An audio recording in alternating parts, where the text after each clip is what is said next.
All right, welcome back to the KBB Collective, and this week we're going to be talking specifically around discounting.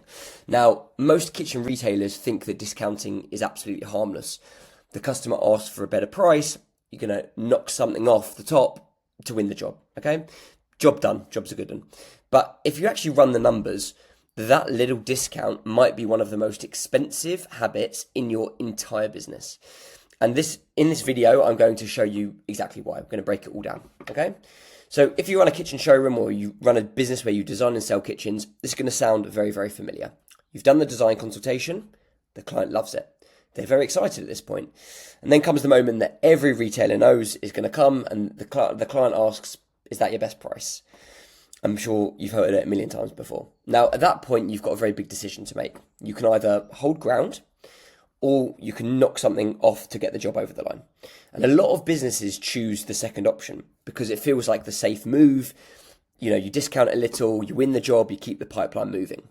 And on the surface, that feels like a win, but the maths underneath tells a very, very different story. So here's the bit that catches a lot of people out. When you discount a kitchen, the money doesn't disappear evenly across the project, okay? It comes directly out of your gross profit. Your supplier isn't suddenly charging you less. Your fitter isn't giving you a discount. Your staff wages don't change, which means that the retailer, yourself, you carry the biggest hit, or all of the hit, actually.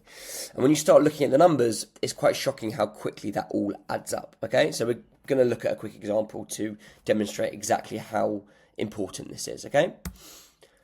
So let's say you sell a kitchen for £35,000 and let's say your gross margin is around the 40% on every job. That means that your gross profit on every job is about £14,000. Now, you sat in front of a client, they ask for a discount. You decide to take away 10% just to get the job over the line, okay?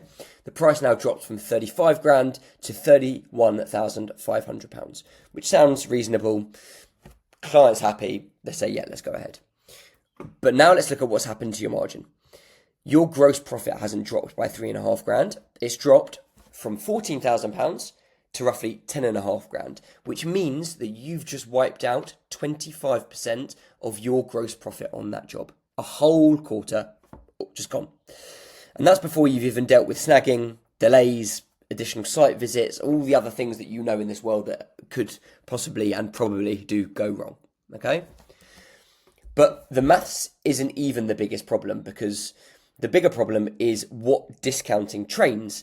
And it trains three main things. First, it trains customers to expect it. If people believe that the first price isn't real and they're conditioned to believe that, they're always going to push for a better one. And they're going to hear that from friends. You know, you might think, oh, all these referrals are great. But when Mrs. Smith tells Jane down the road that, you know, she got a 10% discount, you better believe that Jane is coming in for a 10% discount, okay? The second reason is that it trains salespeople to rely on it. So instead of improving the sales process, training your objection handling, all of this sort of stuff that your sales team should be doing, the easiest lever that they can pull just becomes price, and they'll just discount because it's easy, and why not? And third, it weakens your positioning in the market because if your closing strategy is discounting, you're basically telling the customer that price is the most important thing about your business, which is a very difficult position to compete from, especially with the likes of Wren and these massive sheds that have huge economies of scale and pricing power. So what actually wins jobs? The best kitchen businesses that I know don't win because they're the cheapest. They win because the customer trusts them and believes that they're the safest pair of hands.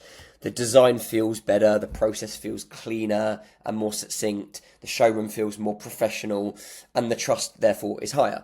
And when those things are in place, price suddenly becomes far less important. Okay, so discounting is going to feel like the quickest way to close a job. But over time, it's one of the fastest ways to destroy a margin. And if you're in the kitchen industry, protecting your margin is not optional, okay? It's the difference between running a busy showroom and running a genuinely profitable business.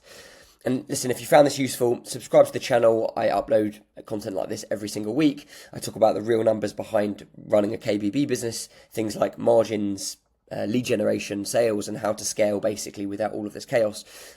So if any of this hit home, you can also click the link below and book a call directly onto my calendar. We can see if there is a way that we can work together. But if not, look forward to seeing you next week.